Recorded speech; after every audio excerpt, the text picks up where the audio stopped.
Birinci söz Bismillah. Rəhman və Rəhim olan Allahın adıyla. Allahın salamı dünya müsəlmanlarının üzərinə olsun. 1-dən 200-ə qədər səsli kitablar. Mən dünyanı belə gördüm. 35-ci kitab. Bir söhbət, bir xatirə, bir hekayə. Bir söhbət. Həyatın ibrət dərsləri. Problem əsla vəzifə kürsüsündə deyil. Problem o kürsüyə oturacaq olan insandadır. O insanda ki, vəzifə kürsüsünə oturan kimi özünü tam bir əminlik içində hiss edir. Bu hissin sayəsində bütün sayıqlığını itirir, şeytanın daima ətrafında dolaşdığını, onu düşürmək üçün gündə 1000 tuzaq qurduğunu da unudur. Halbuki, vəzifə kürsüsü cansız bir əşya olduğundan şeytanın onunla bir işi olmaz. Şeytanın bütün işi o kürsüyə oturan insanladır. İslam yeganə dindir ki, bu dinə görə bir müsəlman kişi həyatındakı 4 qadından ömrünün sonuna kimi sorumludur. Anasından, bacısından, arvadından və qızından. Bir müsəlman həyatındakı bu 4 qadının qeydinə qalarsa, onları sevər, qoruyar, əxlaqlarını, tərbiyələrini hər zaman diqqət mərkəzində tutarsa, onlar da hər zaman onun başının tacı olarlar. Yox, əgər bir kişi bu qadınların taleyinə biyana qalar, onları başlı başına buraxar, onların namusunu çəkməz, onların hal və hərəkətlərinə nəzarət etməzsə, o qadınlar da onun yerin dibinə girən papağı olarlar. Bir kitab yazmışdım. Verdim bir yaxın adama ki, oxusun. Adam kitabı 2 həftə özündə saxladı. Mən də onun rəyini eşidəcəyəm deyə yolunu həsrətlə gözləyərkən bu 2 həftədə özümə necə bir işgəncə yaşatdım, onu bir Allah bildi. 2 həftə keçdi, adam kitabı geri gətirdi, heç nə demədən mənə uzatdı. Oxudun? Məcbur qalıb mən soruşdum. Oxudum, deyə cavab verdi. Vəssalam. Cavab bu qədər oldu. Ürəyimdən bir demək keçdisə də demədim. Niyə də deyim? Bir adama 450 səhifəlik bir kitab verəsən ki, oxusun. O da kitabı tələsmədən oxuyub geri gətirsin. İnsanlığında mənə 1-2 kəlmə xoş, yaxud lap elə naxoş da olsa bir söz tapıb deyəcək qədər mərifəti olmasın. Ona desəm nə olacaq, deməsəm nə? Çoxunun bərəkətsizliyindənsə azın bərəkətliyini seçmək daha xeyirlidir. Qalib o insan deyil ki, finişə birinci gəldi, milyonları qazandı, ən uca evi tikdirdi, ən bahalı maşını aldı, şəxsi təyyarəyə sahib oldu, bütün yarışmaları qazandı.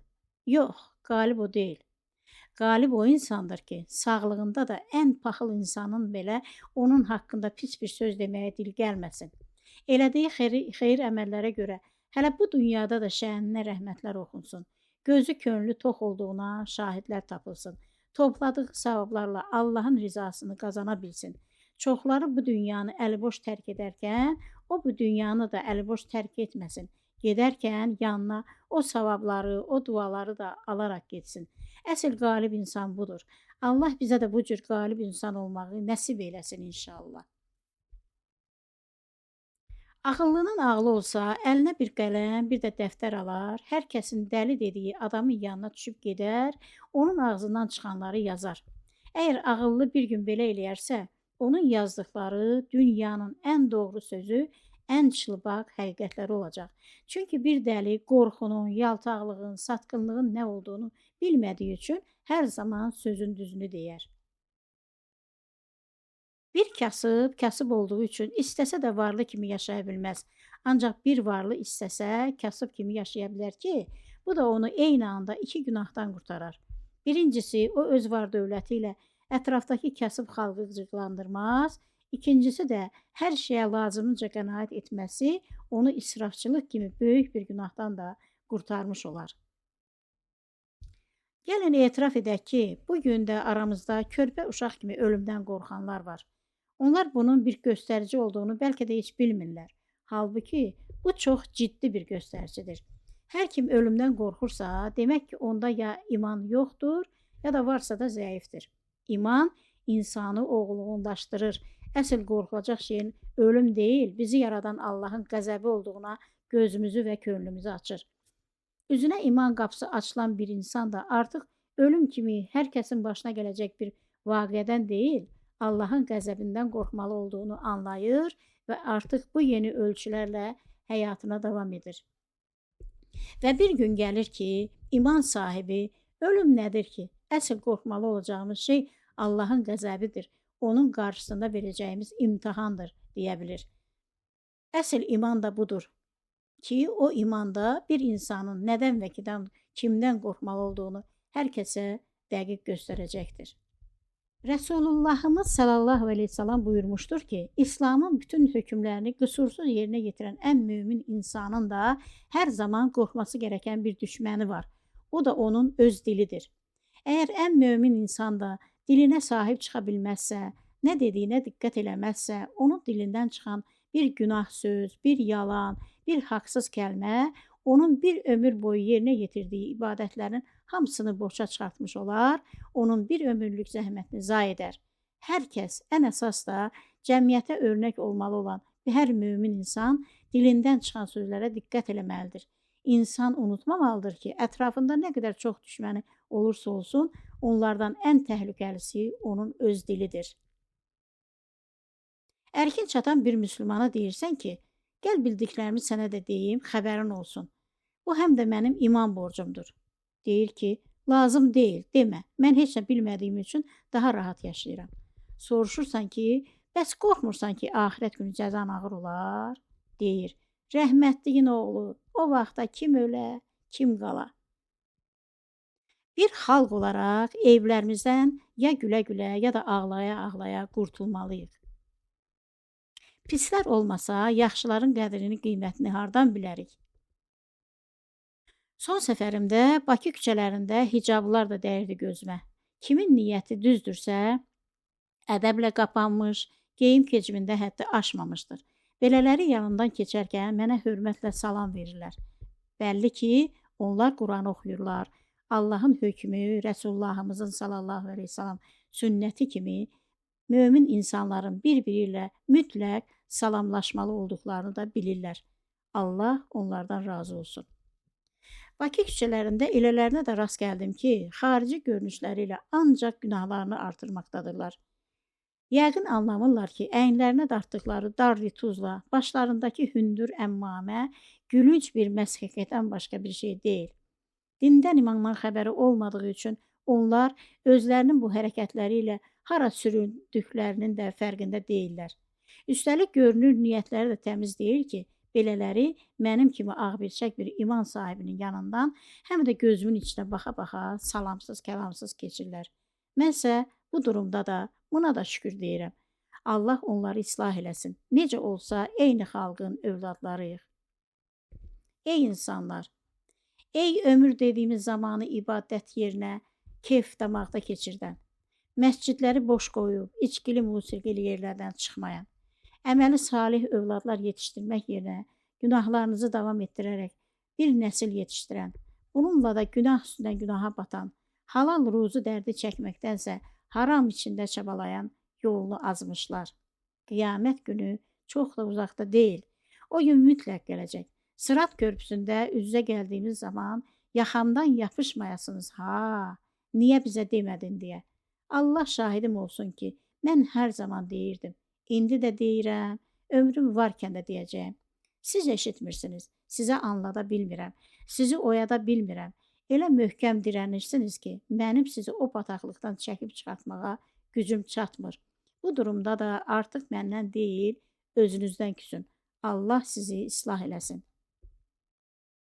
Ölkədə imansızlıq problemi o qədər dərinləşib ki, millətin varlısı da, kasıbı da hər il özlərinə doğum günü, yubiley təşkil etməkdən utanmırlar, ar etmirlər. Anlamırlar ki, zaman ömürlərini daha bir il uzadan Allaha şükür etmək zamanıdır. Onun rizasını qazanmaq üçün namaza, niyaza başlamaq zamanıdır. Anlamırlar ki, gec də olsa Allah yolunda ibadətə başlamaq yerinə eş, işrət məclisləri qurmaq, çalğılı, içkili, ədəbsiz rəsmlərlə dolu keçirdikləri hər yubiley, hər doğum günü nəinki onların xeyrinə deyil, əksinə onların ancaq günahlarını artırır, onları ancaq cəhənnəmə sürükləyir. Allah onları islah eləsin. Mən tanıdığım, özlərinə müsəlman deyən həmyerlilərimə rast gələrkən, onlara müsəlmancasına salamun əleykum deməkdən yoruldum, onlar mənə ruscasına privet deməkdən yorulmadılar. Mən ana dilində bir şey soruşdum, onlar mənə rusca cavab verdilər. Nə bəla imiş bu ki, bu millət Rusun qucağından atıldısa da quyruğundan qopmadı. Bu millət müstəqil bir dövlətin vətəndaşı oldusa da, bu vərdişindən hələ də qurtula bilmir, əslində heç qurtulmaq da istəmir. Halbuki dünyada rus dilli xalqlar var ki, milliyyətcə də, dini mənsubiyyətlə də Slaven qrupuna aiddirlər. O xalqların rusca danışması da heç kimdə təəccüb doğurmaz. Bəs bu Azərbaycandakı bulaşıq qazan yaxantısına bənzəyən ruskayazıçılar özlərini nə sanırlar? Niyə bu durumlarından utanmırlar? Niyə bu əksikliyi dirəşə-dirəşə davam etdirirlər? Nəsildən nəsilə ötürürlər? Özüm də bir rus dili mütəxəssisi ola-ola yeri gəlində başqa xalqların nümayəndələri ilə dialoqa girəndə mən də bu dildən istifadə edirəm ki, yabancı dil ancaq ünsiyyət qurmaqda, dialoq zamanı iki dil arasında körpü rolu oynamaq anlamında dəyər qazanır. Çünki başqa bir dili bilmək də ancaq bu hallar üçün nəzərdə tutulan gözəl bir nemətdir. Halbuki mən bu yaşıma gəldim, xalqımın çoxluq təşkil edən bir hissəsinin ailə içində, öz aralarında bir-biri ilə rusca danışmalarını, yaxud danışıqlarında rus kəlmələrinə daha çox yer vermələrini, bu dilə daha çox üstünlük verərkən, bununla özlərinin yüksək reytinqə aid olduqlarını göstərən cəhdlərini anlaya bilmədim.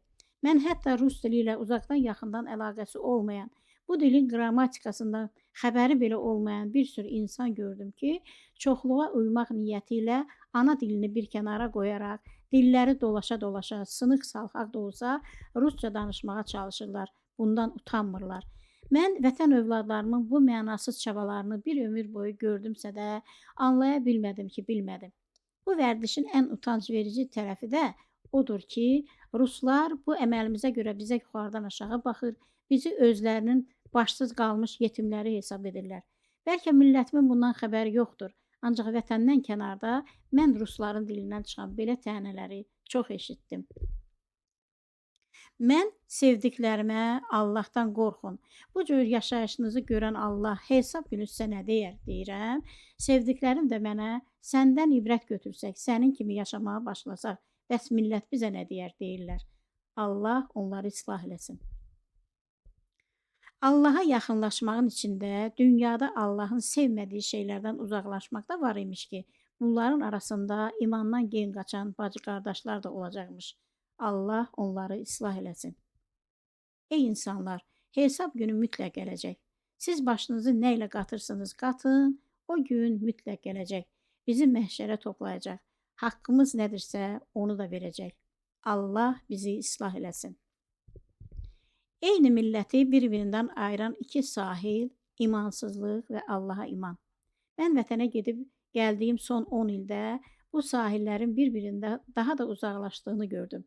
Və mən bugün deyə bilərəm ki, bir imanlı Azərbaycanlı üçün dünyanın hər yeri təhlükəli hesab oluna bilər. Fəqət onun üçün daha təhlükəli yer onun öz doğma vətəni Azərbaycandır. Allah bu ölkənin insanlarını islah eləsin. Vətənə getmək artıq bir cihada getmək qədər ağır bir imtihana dönüşdü. Orada imanlı insanları cəhənnəm görüntülərlə üz-üzə gəlmək kimi, yəni çirkab içində zoqquldayan bir cəmiyyətin hələ bu dünyada öz cəhənnəmini yaşadığına şahid olmaq kimi ağır bir imtihan da gözləyir. Allah bu milləti islah eləsin. 7-dən 70-ə kimi yaşına başına diqqət etməyən, bədənlərinin bütün əzalarını da, alt paltarlarının bütün cizgilərini, qatlarını da açıq şəkildə göstərən retuzlu qadınların sonu harda olacaq, heç düşünürlərmi? Retuzu icad edənlərin də, o retuzu geyinərək özünə müsəlman deyən qadınların da yerinə bugün təlaş içindəyəm. Çünki Allahın dönə-dönə söylədiyi ən ağır cəza belələrinin heç vecinə deyilsə də, bu gedişlə onların bağışlanma şansı tükənməyə məhkumdur. Ancaq fərqində deyirlər. Allahım, ey aləmlərin sahibi, qüdrətindən şübhə edilməyən Rəbbim, Səni tanımayan, hökmünə əməl etməyən, tələblərinə uymayan, sənin ucalığının qarşısında baş əyməyən nə qədər insan varsa, həm də nə qədər çoxdursa, sən onların hamısını bağışla, onlara rəhm elə, ya Rəbbim. Allahım, onlar o qədər bədbəxtdirlər ki, heç bədbəxt olduqlarını da bilmirlər. Dünya həyatı onları alıb aparır. Mən xristianların da, yahudilərin də yollarından çoxdan azmış olan, ancaq bunu boyunlarına almayan, özlərinə hələ də müsəlman deyən insanların da nə qədər bədbəxt olduqlarına şahidəm. Bir şey ki, sənin hikmətini anlamırlar, mərhəmətini görmürlər, rəhmətinə sığınmırlar. Onlar heç məsud bəxtiyar ola bilərlərmi? Bir şey ki, alınmasalar, tutduqları bu günah dolu yoldan dönməsələr, həyatın sonunda onları atəş gözləyir. Heç onlara qibtə etmək, həsəd aparmaq olarmı? Allahım, ey bağışlamağı, mağfirətini paylamağı sevən Allahım, bizi bağışla, rəhmətinlə bizim gözümüzü aç, bizə haqla batılın fərqini, yerini, dəyərini göstər, ya Rəbbim. Allahım, sən böyüksən, axtarışda olan qullarını hidayətinlə mükafatlandır, sənə dönən insanları bağışla, onları da sevimli qullarının cərgəsinə al, cənnətinə qəbul elə ki, aralarında hələ nə qədər əzizlərimiz, sevdiklərimiz də var. Amin. Son. Bir xatirə. Əski şəkillər. Yaddaş yeri doludur. İcranı təkmilləşdirmək üçün yaddaş yeri boşaldın. Bu cümlə çoxlarına tanış olmalıdır. Çünki bu cümlə bugün həyatımızın ayrılmaz bir parçasına çevrilmiş, üstəlik çox bilmiş əməlləri ilə ağıllı statusunu almış, bu statusla özünün də bizim də öyündüyümüz cib telefonlarımızın bizə tez-tez elədiyi bir xəbərdarlıqdır. Bu xəbərdarlıqdan onu anlamaq olur ki, telefonumuzun yaddaşı artıq yeni heç bir məlumatı qəbul edə bilməyəcək. Ona görə də biz bir tədbir görməli, telefonumuzun yaddaşındakı artıq şəkilləri, artıq mesajları və s. təcili sürətdə silməliyik. Mesaj filan desək də, özümüz də bilirik ki, bizim telefonumuzun yaddaşı daha çox şəkillərlə dolu olur. Çünki 21-ci əsrin yetirmələri olan bu yeni müasir telefonlar özlərinin artıq yaxın keçmişdə qalmış əcdadlarından fərqli olaraq o qədər çox funksionaldırlar, o qədər gözəl şəkil çəkə bilirlər ki, o şəkillərdən özləri elə albomlar, elə kollajlar düzəldə bilirlər ki, insanlar hara gedirlərsə, nə görürlərsə, nə edirlərsə, hamısının şəklini çəkir, bir çoxu ailəsinə, hətta bütün nəslinə aid olan bu şəxsi materialları qorxmadan, çəkinmədən sosial medialara yerləşdirir, qohum-əqrabanın görüb bilməsi ilə ürəkləri soyumur, bundan əvvəl hər ailə üçün məhrəm sayılan belə şəkilləri bütün dünyaya nümayiş etdirirlər. Bu baxımdan bu telefonlara ağıllıdan əlavə həm də cəsus demək həqiqətən yerinə düşər. Bu cəsus alətlər hər evə girmək, hər kəsin yataq otağından tutmuş evinin hər yerindən çölə məlumatlar sızdırmaq, hər evin məhrəmini aləmə yaymaq qabiliyyətinə əvəz olunmaz bir vasitədirlər. Ancaq bugün bu heç kim narahat eləmir. Bu telefonların gördüyü işlərin günahmı, savabmı olması heç kimin vecinə deyil. Yalnız yaşlı insanlar xatırlayarlar ki, və bəlkə də etiraf edərlər ki, əsrin başında bir primitiv dinləmə alətini əlinə alıb qulağına tutarkən, xattın o biri başındakı həmsöhbətinin səsini eşidəndə bir gün bu cihazın bütün insanlığı əsir alacağını, hər kəsin də bu alətin əlində oyuncağa çevriləcəyini bilirdilər. Fəqət o insanlardan kim qalıb ki, etiraf edən tapılsa da, tapılmasa da, həqiqət budur ki, o gün bugündür. Biz mövzudan yayınmayaq, yenidən cihazımızın yaddaş probleminə qayıdaq. Yaddaş doludursa, orada ən çox yer tutan, evdə, küçədə, parkda, marketdə, məktəbdə, balkonda, heyvanat bağçasında bir sözlə hər yerdə çəkilən, həm də hərəsi 5-10 dəfə təkrar çəkilən şəkillərdən söhbət gedir. Bu da o deməkdir ki, qarşımızda o şəkilləri saf-çürük eləmək, artıq epizodları ayırt edib silmək, o 5-10 şəkildən ən keyfiyyətlisini, gözümüzün yumulu olmadığı, rənglərin parlaq olduğu, fokusun digital normaya uyğun gəldiyi tək bir şəkli seçmək, qalanını isə silmək lazımdır. Bugün artıq heç kim bunu eləmir. Bugün bunu eləməyə heç kimin heç vaxtı da yoxdur. Bugün zaman elə bir çapar atdır ki, ona yetişənə afərin. Kimin o qədər boş vaxtı var ki, həyatımızın bir bazar ertəsi ilə bir cümə günündən ibarət olan dar çərçivəsindən bir də bu mənasız məşğuliyyət üçün vaxt ayırsın. Dedik axı, bu telefonlar ağıllı telefonlardır. Ağıllı olduqları üçün də hər şeyi əvvəlcədən düşünüblər. Onların ekstra yaddaş yerləri var və hər kəs yeni yaddaş kartı alıb o yerə yerləşdirə bilir. Sonra da o kart sayəsində yenə də yüzlərlə şəkil çəkə bilir. Və bu şəkil çəkmə həvəsi bitmək bilmədikcə telefonun yaddaşı da üst-üstə qalaqlanan şəkillərlə dolur. Sonra çarə yenə də ekstra kart almağa qalır və bu beləcə illərlə davam edir. Doğrusu mən ancaq elə telefonun yaddaşını doldurmaq üçün çəkilən bu şəkillərdən şikayətçiyəm. Çünki bu şəkilləri başqası da çəksə, mən özüm öz telefonumla da çəksəm, onları yalnız bir dəfə o şəkillərin çəkildiyi gün görürəm. Ondan sonra onlar yerini yeni çəkilmiş şəkillərə verir.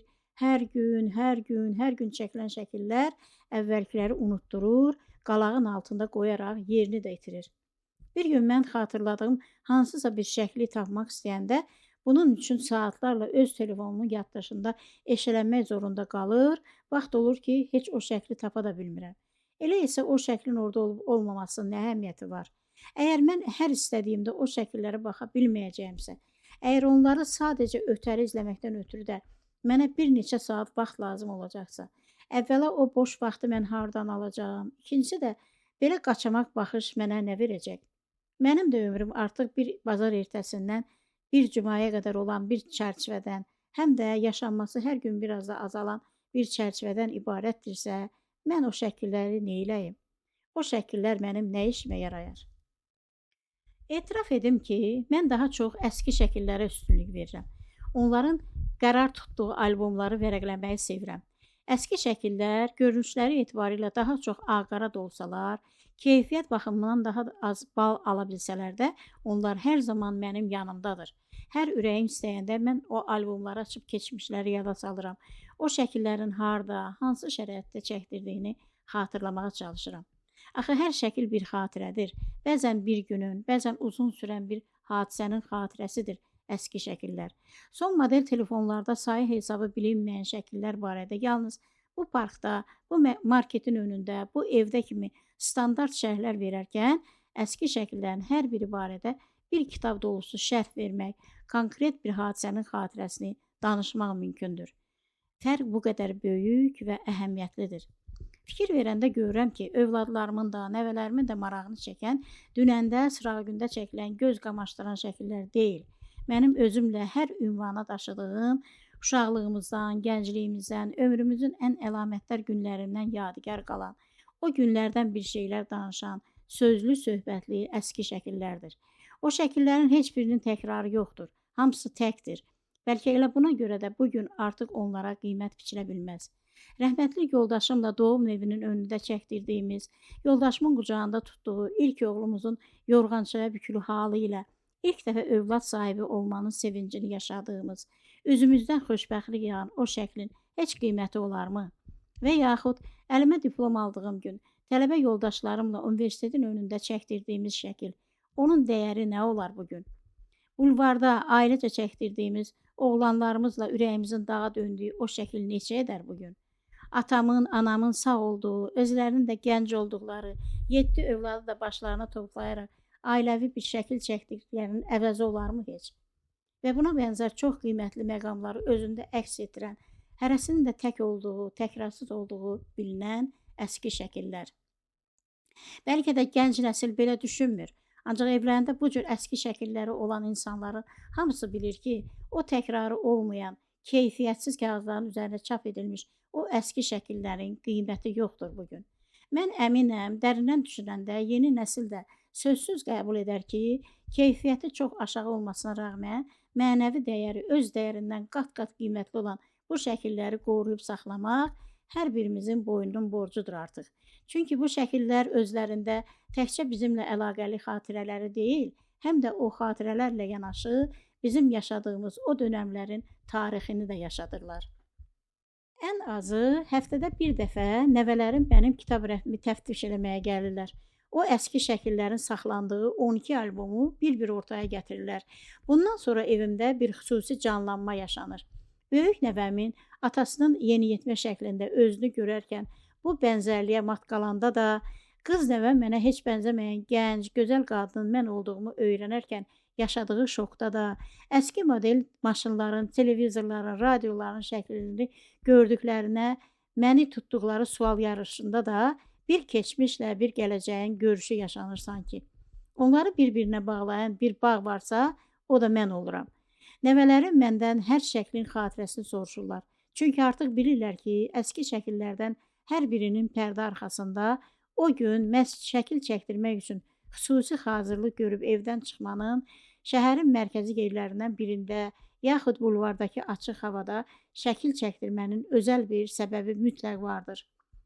O gün əlamətdar bir hadisə olub ki, biz də toplu şəkildə bir binanın önündə, yaxud bir skamyada oturaraq, yaxud bir maşının yanında və s. bu cür şəkil çəkdirməyə ehtiyac duymuşuq. Mən də ərinmədən nəvələrimin gözünün içinə baxıram.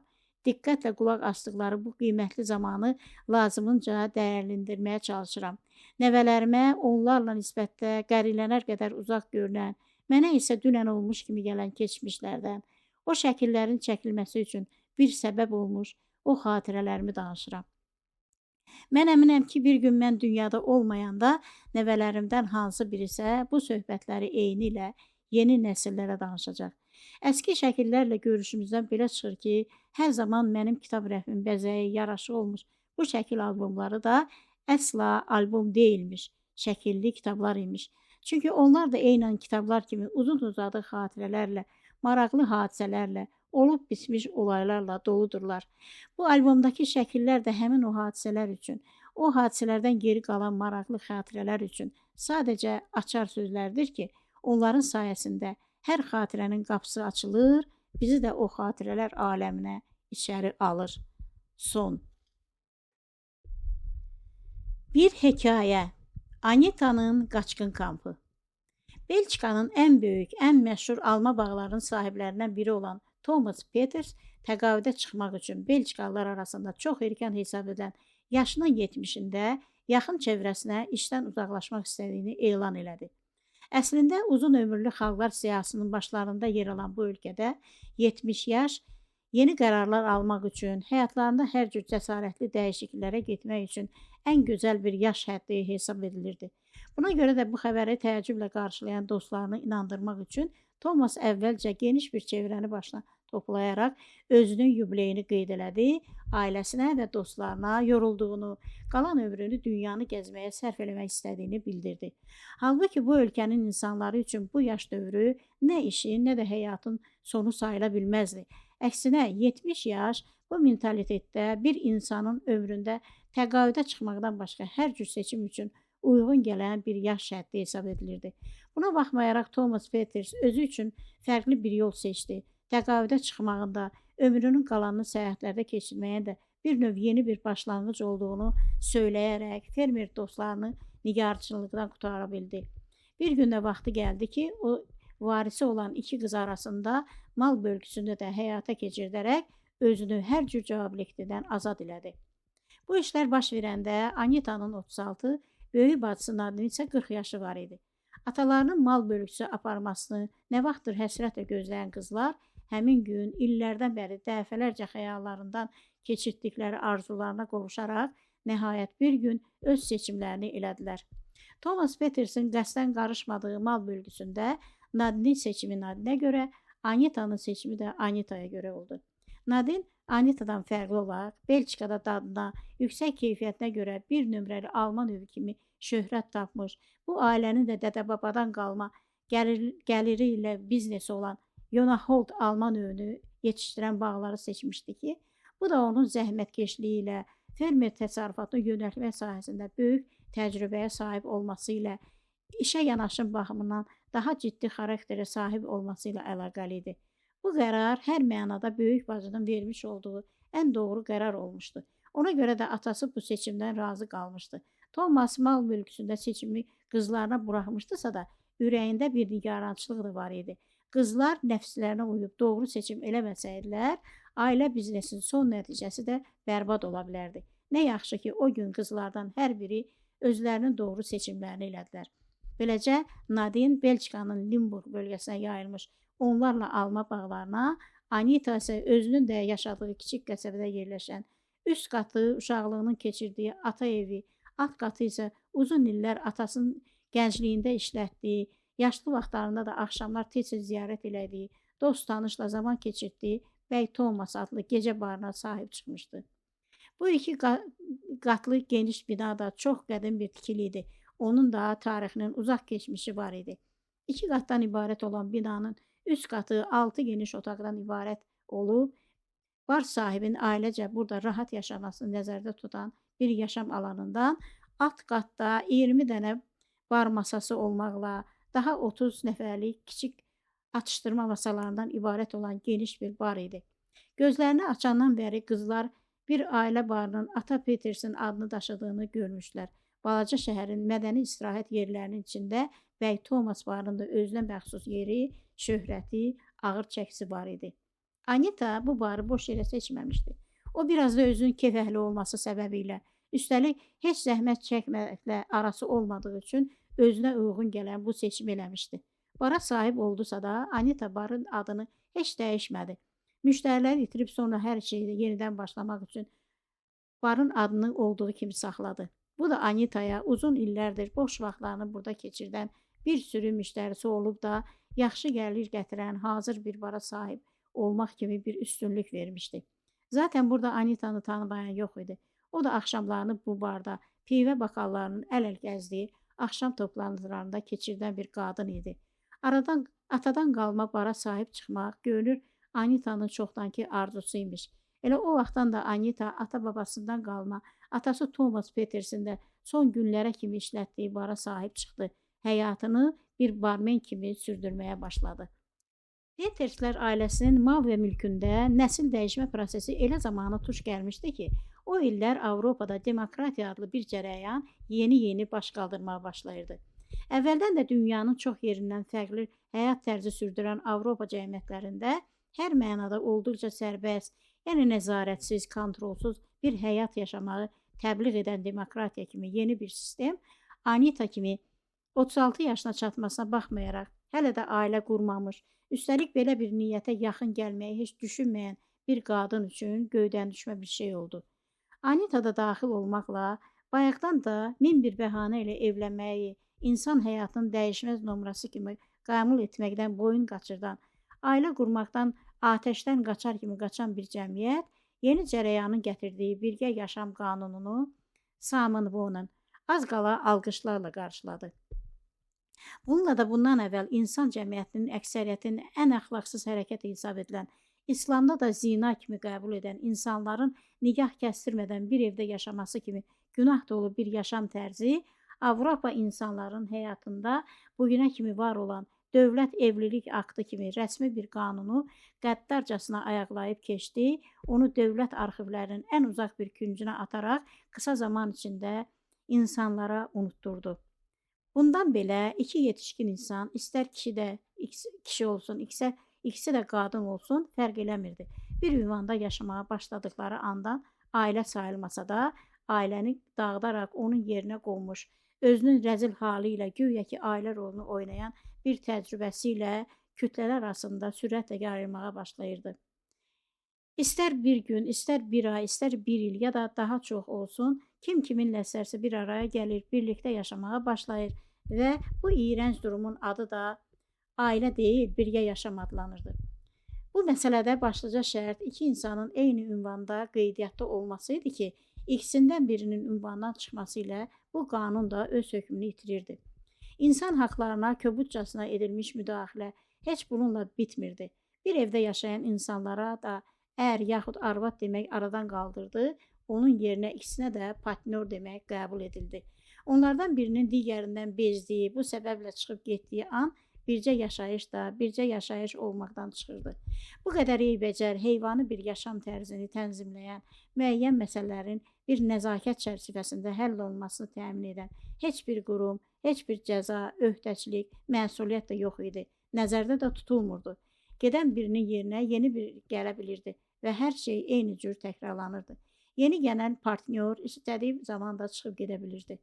Bu durumu nə araşdıran, nə də bir səbəb axtaran olmayacaqdı. Məsələnin sağlam təfəkkürlə zidd gələn tərəfi də o idi ki, çoxluq bunu da bir inkişaf hesab edir, məmnuniyyətlə qəbul edirdi. Beləcə, bundan əvvəl dünyanın hər yerində alınmaz qala hesab edilən, dövlətlərin də özünü təşkil edən kiçik müstəqil ailə dövlətləri dağıldı, onların yerini birilərinin gəlib, birilərinin getdiyi, bu halı ilə vağzalların gözləmə zallarını xatırladaraq insan axınına məruz qalan yeni bir yaşam sistemi dövrəyə girdi. Demokratiya insana heç kimi düşünmədən, yalnız onun özünün ürəyi istəyən kimi hərəkət eləməyi, hətta bu durum heç bir çərçivəyə sığmasa da, hər insana ancaq bir tək onun öz nəfsini məmnun edəcəyi, bir tək onun özünün istədiyi kimi bir həyatı yaşamağı önərirdi. İlk baxışdan yalnız xəstə ruhlu, xəstə təfəkkürlü insanlara uyğun gələ biləcəyi düşünülən belə bir şəraitdə insanda, insanlıqdan bir şey qalardımı, bunu da heç düşünən olmadı. Harda görünüb ki, insan nəfsinə külək qədər sərbəstlik verəsən, ona istədiyini eləmək üçün bu qədər geniş yol açasan, insana sadəcə öz nəfsini təmin etməyin ilkin məqsəd olduğunu təlqin edəsən və bunun başlıca şərt olduğunu da bu şəkildə qələmə verəsən, sonra da ondan şərəfli insan olmağı umasan. İnsan nəfsinə belə bir münbit şəraiti yaratmaq İslam dəyərləri ilə %100 tərs düşən bir şey idi. Bu yerdə bunu da qeyd edəməyin xüsusi bir əhəmiyyəti vardır. İslam hər şeydən əvvəl insanın ən böyük düşməninin onun öz nəfsi olduğunu, insanı içindən gəmirdiyini, onu öz ixtiyarından alıb aşağılara qədər sürüklədiyini qətiyyətlə iddia edən, bunu sübut edən bir dindir. Belə olunca da kafirlərə baxaraq özlərini onlara bənzədən, kafirlərin təsirinə düşərək onlar kimi yaşamağa başlayan müslimlərin həmin gündən nəinki dünya həyatları, hətta bütün buna bənzər səbəblərlə birbaşa əlaqəsi olan axirətləri də alt-üst olurdu. Halbuki onların çoxu hələ bu gündə bunun fərqində deyildilər. Hələ bu gündə bu boyda fəlakəti anlamaqdan çox uzaqdırlar. Avropa həyatı bu minvalla davam edərkən Anita kimi bayaqdan da öz keyfinə yaşayan və həyatına bundan sonra da bu cür davam etməyi düşünən bir qadının demokratiyanın gətirdiyi bu aşırı sərbəstlik ürəyindən oldu. Hal belə olunca Anitanın da qərarı qətiləşdi və o nə vaxtsa ailə qurmaq kimi bir niyyəti bir dəfəlik dəftərindən sildi. Demokratiyanın gətirdiyi bu dəyişik təbliğatdan ilham alaraq sadəcə öz ürəyincə yaşamağa başlayanda Anitanın ilk yaxınlıq elədiyi insan bir sinifdə oxuduğu, bugün artıq sahə müvəkkili postunda oturan polis məmuru Stiv oldu. Stiv də bu şəhərdə doğulub böyümüşdü. Bu şəhərin sakinlərindən idi. O Anitanı məktəb illərindən yaxşı tanıyan, o illərdə onu səmimi qəlblə sevən bir insan idi həm də. O vaxtilə Anitada bəyəndiyi, ailə qurmaq üçün vacib olan bir çox cəhətləri tapa bilməmişdi. Ona görə də məktəbi bitirdikdən sonra Anitadan ayrılmış, beləliklə hərə öz yoluna getmişdi. Lakin illər sonra Stiv bu şəhərə polis məmuru kimi təyinini alanda ilk maraq göstərdiyi şey Anita ilə bağlı oldu. Anita harda idi, necə idi? Anitanın ata mülkünə sahib çıxaraq bir barmen olduğunu öyrəndikdən sonra Stiv də axşamları bir bakal pivə içib günün yorğunluğunu üzərindən atmaq üçün məhz Anitanın barını seçdi. Bununla da əski dostlar yenidən eyni ortamda bir araya gəldilər. Əvvəlcədən heç bir niyyəti, heç bir ümidi olmayan Stiv buraya ayaq açdığı gündən yenidən duyğularına təslim olmağa, yenidən Anita haqqında olumlu xəyallar qurmağa başladı. İşin başında bu bara yalnız öz yorğunluğunu atmaq, biraz zaman keçirmək üçün gələn Stiv zaman keçdikcə hər gün biraz da Anitaya sinişdi. Onun xəbəri də yox idi ki, Anita heç bir kişi ilə uzun sürəli yaxınlığa yol verməyə düşünmürdü. Onun belə bir niyyəti yox idi. Sadəcə Stivlə ortaq nöqtələri olduğundan onunla ünsiyyətdə olmaq, məktəb illərindən, o illərdə yaşanmış ən səmimi hadisələrlə bağlı xatirələrdən söhbət eləmək Anitaya da xoş gələn bir şey idi. Onlar artıq sevgili olmuşlar. Lakin Stivdən fərqli olaraq Anita onu öz evinə, öz həyatına buraxmağı düşünmürdü. Anitaya görə bir evdə yaşamağın ömrü nə qədər olursa olsun, adı da nə olursa olsun, bu bir bağlılıq olurdu. Anita isə həyatında heç bir bağlılıq istəmirdi. Stiv vaxtında anladı ki, Anita ilə onun heç bir gələcəyi olmayacaq. Ona görə də Anitanın heç bir çərçivəyə sığmayan növbəti kaprizlərindən birini bəhanə edərək bir gün ondan ayrılıb getdi. Aradan az bir zaman keçmişdi ki, Anita Stivin evləndiyini eşitdi. Stiv evlənmişdi. həm də hər kəsin artıq unutmağa başladığı dədə-baba qaydası ilə kilsədə nikah kəsdirdikdən sonra dövlətin rəsmi qanunu ilə evlənmişdi. Anita bunu eşidəndə ürəyinin içindən bir göynərti keçdi. O bircə dəfə ayıq başla düşünərək özünə etiraf elədi ki, onu bir daha heç kim, heç vaxt Steve kimi sevməyəcək. Anita bunu ancaq bir anlıq düşündü. Sonra da əbədilik unutdu. Anita'nın yüngül həyatında belə ağır mövzulara yer yox idi, heç vaxt da olmayacaqdı. Aradan bir il keçdi. Anita'nın həyatında yeni bir hadisə baş verdi. Anita Walter adında bir diş həkimi ilə görüşməyə başladı. Artıq yaşlılığın ilkin əlamətlərindən sayılan diş problemləri bir gün Anita'nı Walter'in diş klinikasına gətirdi. Bir ay sürən müalicə zamanı onlar söhbət edə-edə bir-birini tanımağa, bəyənməyə, yaxınlaşmağa başladılar. Bir müddət sonra Anita Walter'la birgə yaşamaq istədiyini anladı. Anita ilk dəfə bir kişini bu qədər sevdi. Hətta onun uğruna fədakarlığa edə biləcəyinə, onunla bir damın altında uzun sürə yaşaya biləcəyinə inandı. Walter hər mənada Anita'nın xəyalındakı qəhrəmanı idi. Yaraşıqlı, zəngin, hər cür qərarın arxasında dura bilən qətiyyətli bir insan idi Walter. Anita onunla bir yerdə yaşamağa başladığı ilk gün ürəyindən keçirtdi ki, bu dünyada ona artıq heç bir şey lazım deyil. O Walterlə bir ömür boyu yaşaya bilərdi. Anita öz prinsiplərinə bu cür asanlıqla arxa çevirdiyinə özü də məətəl qalmışdı. Demək ki, həqiqi sevgi belə bir şey imiş. Demək ki, həqiqi sevginin öhdəsindən gələ bilməyəcəyi heç nə yox imiş. Anita öz aləmində Walterlə özünün arasındakı bu birgəliyə bu cür yüksək qiymət verərkən, Walter bir gün onun qarşısına özünün tələbləri ilə çıxdı. Anita, artıq birlikdə yaşadığımız 2 il oldu. Gəl biz durumumuzu təkrar nəzərdən keçirdək və həyatımıza dair yeni qərarlar alaq. Qərar? Nə qərar, Walter? Hər şey bu qədər gözəl ikən sənə daha nə lazımdır? Mənə yox, bizə övlad lazımdır. Bizə varis lazımdır. Əgər sən də ailəmizin genişlənməyini istərsənsə tələsməliyik. Yaşımız da az deyil, işimiz də çoxdur. Öncə biz qanunla evlənməliyik. Sonra da gələcəkdə həyatımızda yer alacaq övladlarımız üçün uyğun şərait barədə düşünməliyik. Sən də qəbul edərsən ki, indiki bu şəraitdə övlad yetişdirmək olmaz. Nə övlad, nə varis? Sən nələr deyirsən, Walter? Hələ bir də övladlar, hə? Üstəlik şəraiti də bəyənmirsən. Nə var bizim şəraitimizdə? Sən özün əvvəlcə gecələri bu barda keçirmirdinmi? Sənə uyğun olan bir şey sənin varislərinə uyğun olmazmı? Halbuki heç məsələ bu da deyil. Övlad deyirsən. Bu gözəl həyatımızı mürəkkəbləşdirməyə nə ehtiyac var? Nəyinə lazımdır o övlad? Anita, sən nə danışırsan? Sənin fikirlərin məni qorxuya salır, Olmaya sən bütün ömrünü ana olmadan yaşamaq istəyirsən. Yetməzmi? Bu içi boşluqlarla dolu mənasız həyat səni hələ də bezdirmədimi? Anita'nın bu sözlərdən gözü elə döndü ki, o da çox sevdiyi Walter'ə sonra peşman olacağı bu sözləri söylədi. Mən heç nədən peşman deyiləm. Sənin dediklərinin heç biri mənlik deyil. Uşaq pampers dəyişmək, gecələri yuxusuz qalaraq, özün üçün sabahın ən egoist, ən zalim, ən nankor məxluqunu yetişdirmək. Bəlkə bu sənin fikrincə hər kəs üçün bir normadır, ancaq mənim üçün deyil. Mən şəxsən belə yaşamaq istəmirəm. Mənə övlad da lazım deyil, varis də lazım deyil.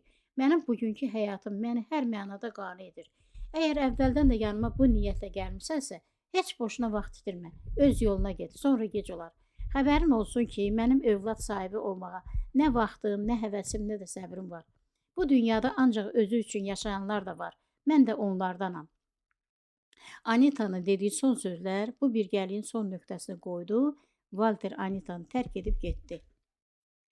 Walter'in gedişi Anita'nı çox üzdü. Halbuki o heç belə olacağını düşünməmişdi. Sonraki bir ildə Anita depressiyada oldu. Uzun müddət çox sevdiyi Walter'in xiffətini çəkdi. Onun üçün darıxdı. Belə zamanlarda Anita bu həsrətin öhdəsindən gəlməkdə çətinlik çəkir. Ətrafında güvənə biləcəyi heç kim olmadığından Walter'in son doğum günündə ona bağışladığı danışan tutuquşu ilə söhbət edir, quşla dərdləşirdi. Bir vaxt Walter'lə deyişməsilərinin birində Anita ona demişdi. Həyatımızda daha bir canlıya ehtiyac olduğunu düşünürsənsə, bunun da çarəsi var. Biz də hər kəs kimi evimizə ya bir köpək, yaxud da bir pişik ala bilərik. Həmin gün Walter ona heç nə deməmiş dönüb getmişdi. Ancaq Walter Anita'nın o sözünü unutmadı. Anita'ya tutarlı cavab vermək üçün fürsət gözlədi. O fürsət də Anita'nın doğum günü idi. O gün Walter Anitaya doğum günü hədiyyəsi olaraq Kerry adlı bir tutquşu hədiyyə elədi. Bu bir növ sənə də bu yaraşır demək idi. Bu hərəkət gönüqalın Anitanın heç tükünü də tərpətmədi. Qəribədir ki, qadın gerçəkdən də zamanla Kerry'yə alışdı. Onunla söhbət eləməyə başladı. İndi də bu həsrətli günlərində Anita ürəyinin sözünü Kerry ilə paylaşırdı. Nahaq güvəndik ona Kerry. O heç yaxşı adam deyilmiş. Walter yaxşıdır, sən qaçırtdın. Walter yaxşıdır, sən qaçırtdın. Mənə belə sözlər deyəcəksənsə səni qonşunun pişiyinə yem edərəm. Qorxdum. Qorxursansa dilini dinc qoy. Sevirəm, Walteri sevirəm. Anita divandakı balaca yastığı götürüb Kerry'nin başına atdı. Tutuquşu başına dəyən yastığın zərbəsindən açdı. Bir ağız bağırdı, sonra elə yastığın altından eşidilən səslə dedi. Sən pissən, Walter yaxşıdır. Sən pissən, Walter yaxşıdır. Anita bu sözə cavab vermədi. Kerry də sustu. İllər axıb gedir, Anita'nın həyatı çox sevdiyi Walter'in həsrəti ilə onunla yaşadığı 2 ilin xatirələrini yada salmaqla keçirdi. Anita'nın onu dinləyəcək, onu layiqincə anlayacaq birinə ehtiyacı var idi. Ancaq ətrafında bir nəfər də olsun canı yananı yox idi. Bu mənada artıq Kerry ilə də danışmağın mənası qalmamışdı. Çünki Kerry onun fikirlərini qəbul eləmir, onunla höcətləşirdi. Tutuquşu ilə eyni fikrə gələ bilməyəcəyi üçün Anita da dərdini neçə illərdir yanında çalışan təmizlikçi Birsənlə paylaşırdı. Birsən uzun illər idi ki, Anita'nın yanında çalışır, onun evinin və barının təmizlik işlərini görürdü. Birsən çox məsuliyyətli, əl-ayağı düz bir işçi olduğuna görə Anita'nın malına can yandırır, ondan əvvəl eyni işi görən təmizliklərdən fərqli olaraq əlini özgə malına sürməyi belə mənliyinə sığışdırmırdı. Əslən Türkiyəli müsəlman bir qadın olan, əxlaqını da dinin inancından alan zəhmətkeş qadın zəhməti ilə aldığı maaşın haqqını verirdisə, güvəni ilə də insanlığın haqqını verirdi. Buna görə də Anita ona yaxşı maaş verir, onu yanından heç yerə buraxmır, heç kimlə dəyişməyi düşünmürdü. Son zamanlar Anita ilə Birsənin münasibəti yeni bir mərhələyə keçərək Anita'nın bundan əvvəl heç ağlının ucundan da keçitmədiyi bir münasibətə dönmüşdü. Bunu özü də ilk dəfə bir müddət bundan əvvəl anladı. Birsənlə hal-əhval tuta-tuta, onunla dərdləşə-dərdləşə Anita bir də baxdı ki, Birsənə bağlanıb, ona ehtiyacı var. Səbəb də o idi ki, Anita'nı Birsəndən yaxşı anlayan kimsə yox idi. Bir insanın başqası tərəfindən anlaşılmaq istədiyi də insan ehtiyaclarının ən başında gələn şeylərdən olduğu üçün Anita o qarşılıqlı anlaşmanı kimdə tapmışdısa ona da bağlanmışdı. Anita anladı ki, Birsənlə əməlli başlı arkadaş olmağa başlayıb. O ürəyindəki göynərtiləri Birsənə danışır. Anita ilə həmyaş olmasına rəğmən evli eşikli 5 oğul anası Birsən də özünə görə arxada buraxdığı həyat təcrübələrini onunla paylaşır, ona dəyərli məsləhətlər verirdi. Belə bir səmimiyyətin nəticəsi ilə də bir gün Birsən yenə də təkliyindən danışıb ahva edən Anita'ya dedi. Anita, sən heç bu ölkədən kənara çıxmısanmı? Heç harasa gedib istirahət eləmisənmi? Anita da məzlum bir görkəm alaraq dedi. Vaxtım oldu ki, elə heç çalışdım. Heç özümə bir gün qoymadım ki. Bu barı birinə buraxıb harasa getmək ürəyimdən gəlmədi. Dedim kiməsə tapşırıb gedərəm. İş bilməzlər büsbütün barı batırarlar. Birsən təbəssümlə onun üzünə baxdı. Anita, sənə baxıram. Səndə olan imkanlara güftə edirəm. Ancaq sən öz imkanlarını bilmirsən. Onlardan istifadə eləmirsən. Daha demirsən ki, ömür su kimi axıb gedir. Sənin isə gördüyün ancaq elə budur.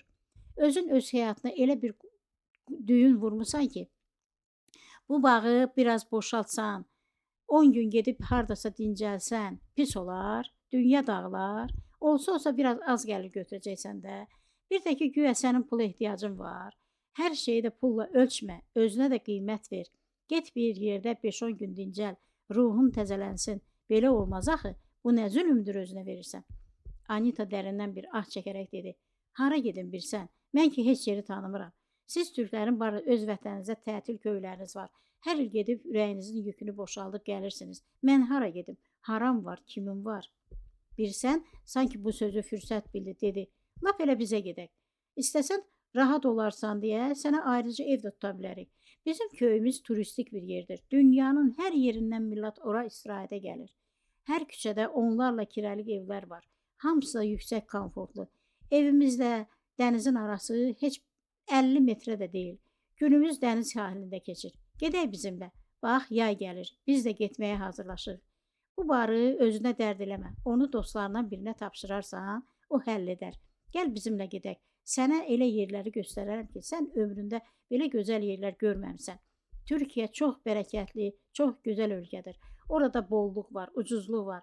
Sənin imkanlarınla sən orada istədiyin kimi, lap kraliçalar kimi istirahət edə bilərsən. Bircə dəfə bizimlə get, dadına bax.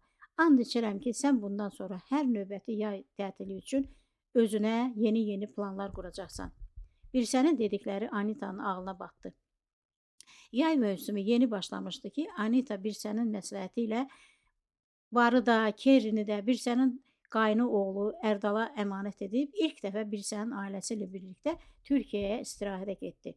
O hələ bilmirdi ki, istirahətə getdiyi bu yer Marmaranın füsunkar sahillərində yerləşən dünya şöhrətli Altınoluk kimi turistik bir məkan idi. Anita yol boyu gördüyü gözəlliklərə baxmaqdan doymur, belə bir yerə istirahətə gəldiyinə çox sevinirdi. Anita bu tətildən o qədər məmnun qalmışdı ki, hər axşam Birsəngilin bol bəhərli meyvə ağacları ilə müxtəlif yaşıllıqlarla örtülü bağçasında kababdan yeyib samovar çayından içərkən, həm də bu gözəl tətilə səbəb olan Birsənə sonsuz təşəkkürlərini bildirir, dualar edirdi.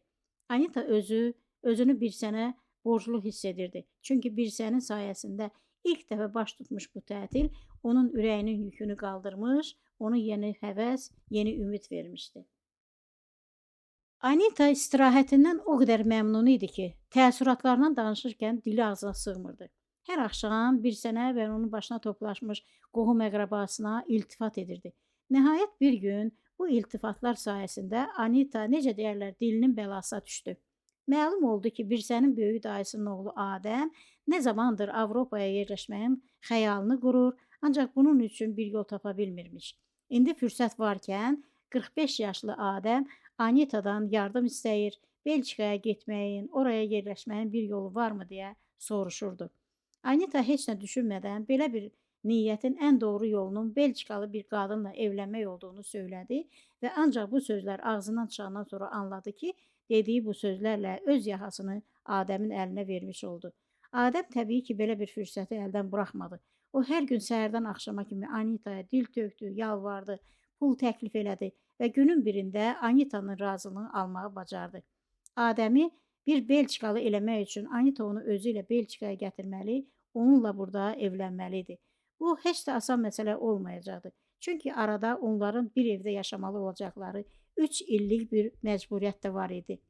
Yəni əgər bu saxta evlilik baş tutsaydı da, Anita Belçikada Adəmlə evlənməli, onunla ən azı 3 il bir evdə yaşamaq şərti ilə evli qalmalı idi. O 3 ildə nələr ola bilərdi, yaxud nələr olacaqdı, bunun heç bir qarantisi yox idi. Pula hərisli bir millətin nümayəndəsi olan Anita, Birsənin onun üçün elədiyi yaxşılıqlara qarşılıq olaraq bu yola çıxdığını deyirdisə də, əslində məsələnin kökündə onun bir sürü şahidlərin yanında Adəmə imzalatdığı kontrakt öz rolunu oynadı. Anita daha çox bu anlaşmaya bel bağlayırdı. Bu anlaşmaya görə Adəm evli qaldığı o 3 il ərzində Anitaya hər ay sambalı bir məbləğ ödəməli olacaqdı ki, bu da bu anlaşmanın qarantisidir. Anita arada belə bir saciş də varkən Birsənlə dostluğundan keçə bilməmiş, sonunda bu işi boynuna götürmüşdü. Bu əməliyyatın Belçikada insan qaçaqlığı kimi ağır cəzası olan bir suç hesab edildiyinə rağmen Anita'nın ilk saxta evlilik əməliyyatı heç kimdə şübhə doğurmadı. Məsələnin həll edəcək olan dövlət məmuru, aralarında xeyli yaş fərqi olan bu iki insanın evliliğini, iki insan arasında yarana bilən sevgi hissinin mümkünlüyünü şərt qəbul edərək, belə bir qənaət üzərindən bu izdivacı normal qəbul elədi. Anita ilə Adəm evləndi. Anita ürəyində fikirləşdi ki, deməli insan doğrudan da irəlidə olacaqlardan xəbərsizdir. Bir zaman o heç vaxt evlənməyəcəyinə qərar vermişdi. Halbuki yeri gəldi, saxta evlilik də olsa, o da bir gün rəsmi surətdə evlənmiş oldu. Ona görə deyiblərmiş ki, heç vaxt demə. 3 ilin tamamında Adəm bir Belçika vətəndaşı olmağı bacardı. 6 ay sonra da Anita'dan boşanıb getdi. Adəmin Anita ilə birgə yaşayışında onun çətinliklə duruş gətirə bildiyi tək şey Kerri adlı bir tutuquşunun onu sevməməsi, bütün günü səsinə başına atıb polis yardımına çağırması, Bu şərtlə onun evdən getməsi tələb etməsi oldu. Kerrinin dediyi sözlər hələ uzun zaman Adəmin yuxularına da girəcəkdi. O 3 il boyunca hər dəfə Adəm salona girəndə Kerri bayaqdan onu gözlərmiş kimi səsini başına atıb ucadan bağırırdı. Sən də kimsən? Sən də kimsən? Get, get, get buradan. Sevmədim, sevmədim. Get buradan. Qorxuram, qorxuram. Polis, polis, polis. Adəmlə saxta evliliyindən gələn yasaq gəlir Anitaya necə şirin gəldisə, o Adəmdən sonra daha 3 nəfər türk vətəndaşını Belçikaya gətirdi. Onlarla saxta evlilik yaptı, onlara da vətəndaşlıq ala bildi ki, bu insanlar da bir sənin yaxın, uzaq qohumlarından idilər. Üstəlik onlar da Anitaya yaxşı pul verirdilər. Lakin Anita'nın evində yaşananlar zaman içində gözdən qaçmadı. Hələ Kerrinin küçədən də eşidilən etiraz dolu bağırtıları artıq çoxlarını şübhəyə salmağa başlamışdı. Dedikodu artmış, sahə müvəkkili Steve'in də qulağına çatmışdı. Bir gün Steve bu deyilənləri yoxlamaq üçün Anita'nın evində ziyarətə gəldi. Yaxşı ki, evlilik qanunu idi. Əksi halda hər evliliyin sadəcə 3 il sürməsi və Kerrinin fəryadları burada qanunsuz bir şeylərin baş verdiyini göstərirdi. Duruma baxılırdısa, rəsmi sənədlər də bir evin bir qaçqın kampına döndürdüyünü göstərirdi. Çünki hər evlilik 3 il sürmüşdü. Steve artıq hər şeyi anlamışdı. Ancaq həm Anita ilə olan əski səmimiyyəti, həm də saxta evlilik olsa da, evlilik aktının gerçək sənədlər olması onun qəti qərar almasına mane olurdu. Bu durumda Steve tez-tez baş verən bu evliliklərin bir biznes olduğunu, Anita'nın yasaq bir işlə məşğul olaraq Belçika qanunlarını kobud şəkildə pozduğunu sübut edə bilərdi. Ancaq Steve bunu eləmədi. O yalnız Anita'ya durumun təhlükəli olduğunu izah elədi. Anita'nın atacağı növbəti addımın onun üçün çox təhlükəli ola biləcəyi barədə xəbərdarlıq edərək çıxıb getdi. Aradan xeyli vaxt keçmişdi. Anita bu dəfə də Türkiyədə keçirdiyi yay tətilindən özü ilə yeni bir namizədi ilə qayıtdı. Bu dəfə o Belçikaya oğlu yaşında Yasin adlı 20 yaşlı bir gənci gətirmişdi. Oğlanın bu əməliyyat üçün hazır olmadığını düşünərək Anita onu bir müddətlik evin mansar hissəsinə yerləşdirərək kənar gözlərdən gizlətdi. Evlənmək üçün lazım olan sənədlər də hələ hazır değildi. Bir yandan da 62 yaşlı Anita'nın 20 yaşlı, üstəlik Nederlandca bir kəlmə də bilməyən bir türklə evlilik başvurusuna qalxması çox təhlükəli idi. Öncə Yasinə biraz dil öyrətmək lazım idi. Çünki bu evliliklərin hər biri tanışlıq başlanğıcını Anita'nın yay tətilini Türkiyədə keçirməsindən alırdı. Güya Anita növbəti namizədi ilə orada tanış olmuş, bir-birlərini sevmişlər. Bu məsələdə bu dəfə də ən böyük uyarsızlıq Anita ilə Yasin'in arasındakı yaş fərqi olacaqdı ki, bu işlə məşğul olan məmurlardan hər birinin bu münasibətin doğruluğuna inanması üçün öz ağıllarından imtina etmələri gərəkirdi. Anita bu dəfə bu işin çox çətin olacağını özü də hiss edirdi. Ancaq nəfsi onu sağlam düşünməkdən saxlamış, nə isə bir yol tapıb bu dəfə də bu işi uğurla həll edəcəyinə inandırmışdı. Təbii ki, Anita hər şeyi düzgün hesablaya bilməzdi. Xırda detalları göz altına ala bilməzdi. O xırda detallar da onu bir gün Belçika qanunlarının sərt üzünə tuş gətirdi. Anita bir şeyi unudurdu ki, indiyə qədər həyata keçirdiyi saxta evlilik əməliyyatlarının uğurlu keçməsi, onun çox ağıllı olması ilə, hər şeyi dəqiq hesablaması ilə əlaqəli değildi.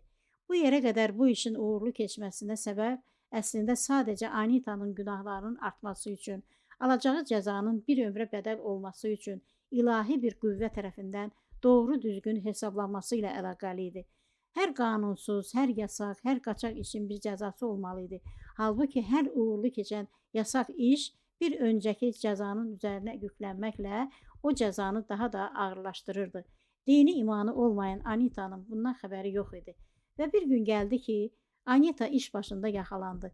İşlədiyi yasaq işlərin cəzasını toplam olaraq aldı. Üstəlik bu işin bu sonluğa gəlməsində ən böyük rolu da bir zamanlar çox sevdiyi Walter'in ona hədiyyə elədiyi Kerri adlı tutuquşu oynadı. O an Anita özü də anladı ki, cəzanın bu qədər ağır olmasında Kerri'nin böyük rol oynaması o demək idi ki, Anita'nı Walter'in ahı tutmuşdu. Kerri adəti üzrə hər Yasin'i görəndə səsini başına atıb bağırırdı. Bu çox vaxt Yasin'in gecə saatlərində salona keçib internetin başında oturduğu vaxtlarda olurdu. Kerri də gecənin sakitliyində ucadan bağıraraq qonşuların yuxusunu qaçırdırdı. Bir gün belə, 2 gün belə Artıq yaşlı qonşular buna dözə bilmədilər. Bir araya gəlib polisə şikayətə getdilər. Onlar təkcə Kerridən deyil, Anitanın sürdürdüyü başıbozuq həyatdan da şikayət elədilər. İllərlə şahid olduqları şübhəli şeyləri də ortaya tökdülər. Nə var ki, Anitanın artıq cəza almaq zamanı çatmışdı. Sahə müvəkkili kürsüsündə oturan adam da artıq Stiv deyildi. Onun yerinə yeni təyin olmuş bir polis agenti idi.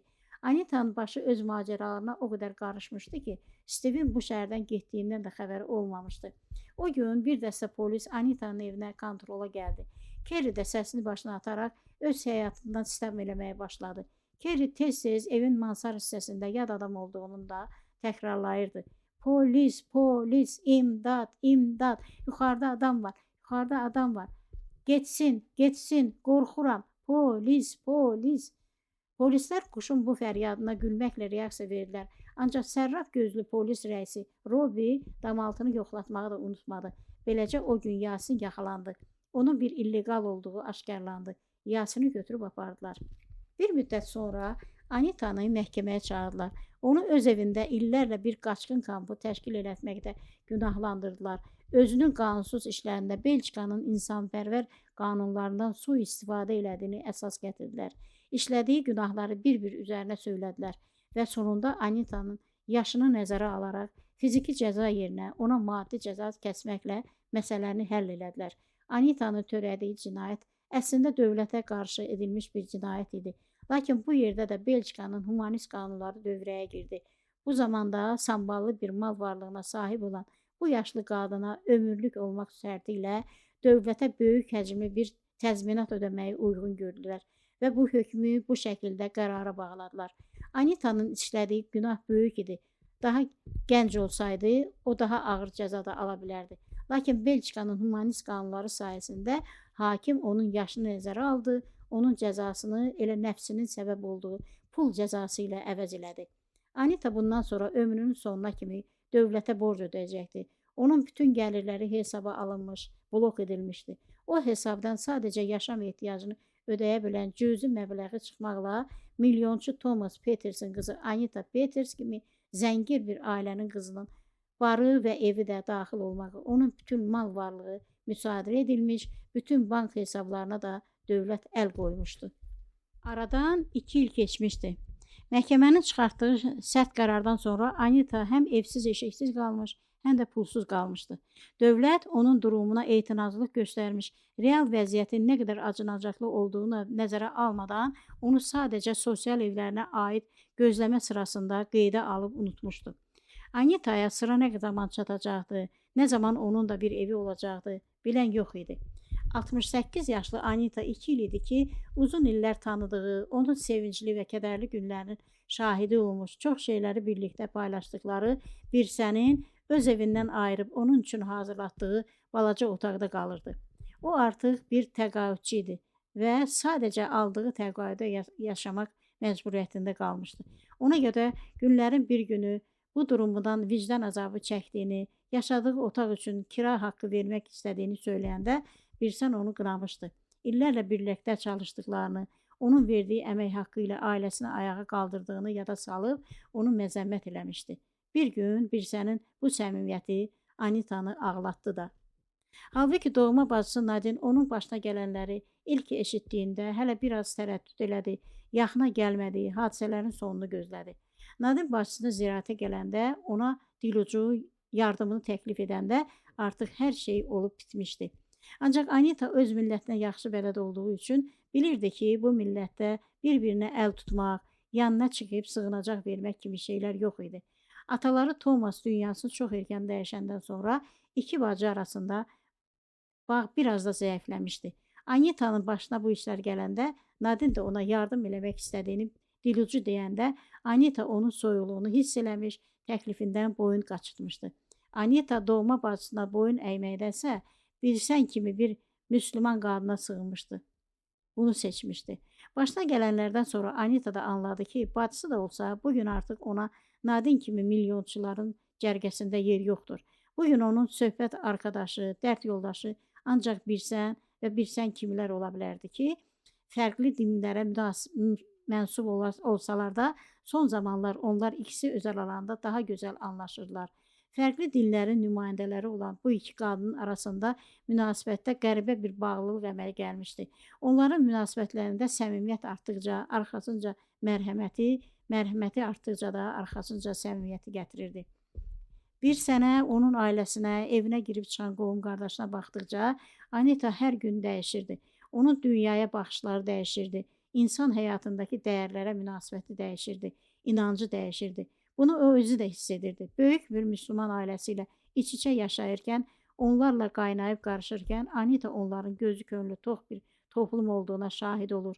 Onların aza da qane olduqlarına, o azı da aralarında bərabər bölmək bacarıqlarına, inandıkları bir ilahdan güc almaq sayəsində daima nikbin qaldıqlarına şahid olurdu.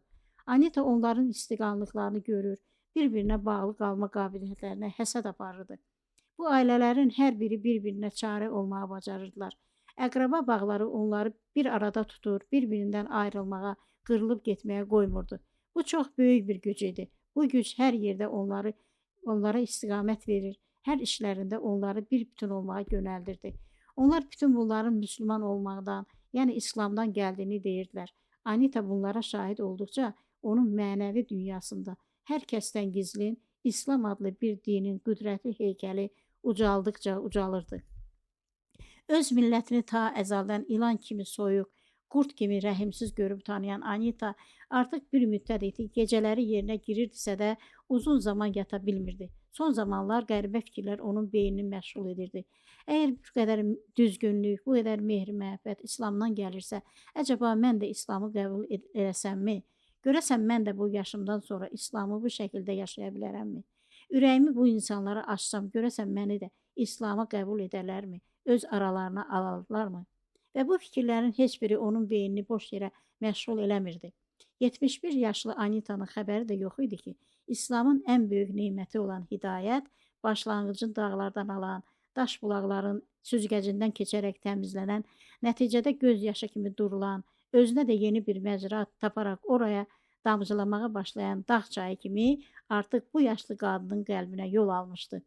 Gedişatdan da belə görünürdü ki, 71 yaşlı bu flaman qadının İslamı qəbul eləməsi artıq çox da uzaqda değildi. Allahu aləm son. İnşallah növbəti 36-cı kitabda görüşmək ümidi ilə Allaha əmanət olun.